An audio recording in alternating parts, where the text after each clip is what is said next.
he's proposing a tax on people earning more than $500,000 to finance universal pre-K in the city, and we know that Albany needs to pass a legislation. I want to know if, with your experience in Albany, do you think that's possible to pass in Albany? Do you agree with it? And would you do, if elected, and if this plan is imposed by the mayor, would you help him or her achieve this goal?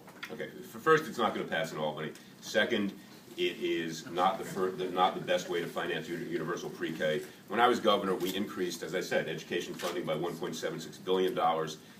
We transformed what had been a litigation, the Campaign for Fiscal Equity, which was called CFE, into another CFE, Contracts for Excellence, where we said to each of the major municipalities that received incremental school aid, work with us to develop a plan that will actually get the dollars into the classroom, that will increase teacher preparedness, that will decrease class size. We did the things that mattered, and if you talk to the education advocates, they will tell you nobody had a better record as a governor on education finance than did I. And the reason for that is that we managed to get that money not by raising taxes. We didn't raise taxes in the balanced budget that I passed on April 1 of 2007. We did it by taking the hard decisions about health care reform.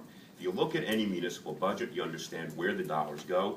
We now have a hole in terms of the lack of municipal contracts, which we have because of the third term, which is another issue maybe we'll get to, which Scott supported. I obviously did not. If you look at why we have a budget crisis, we need to confront it. You cannot start raising taxes as a first step. We need to reform education. Education has been a failure over the last number of years. The numbers prove it.